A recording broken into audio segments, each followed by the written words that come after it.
La promo du chanteur a été polluée par son rapport à l'argent alors que son dernier disque, Le Présent d'abord, marche bien dans les charts, avec déjà 120 000 copies vendues.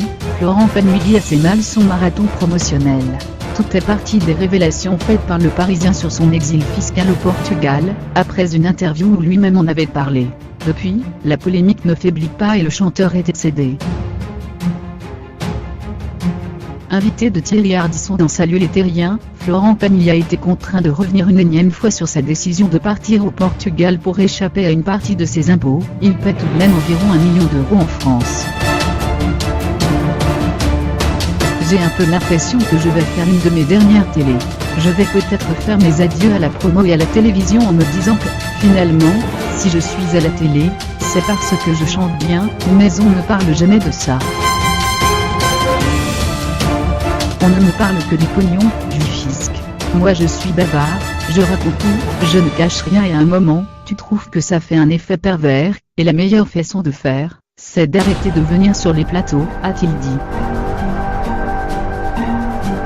Florent Pagny, qui avait déjà récemment confié dans ses aveux qu'il était à 2 doigts de dire adieu à la promo, a également remis un taquet aux journalistes de 7 à 8, qui devaient le suivre en tournée, et avait remis sur le tapis le sujet de l'argent. Le chanteur l'avait qualifié de traître et, cette fois, a ajouté « Le mec du 7 à 8, son reportage, il était super. Le souci, c'est ces doigts de merde qui parlent que du pognon. » Éric Leniche, le journaliste en question, a répondu.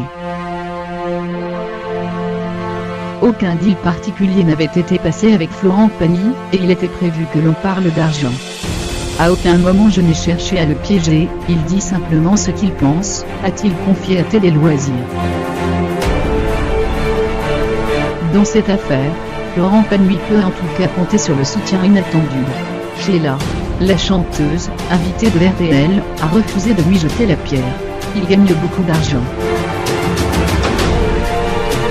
Eh bien je considère qu'il a le droit de mettre un peu d'économie de côté.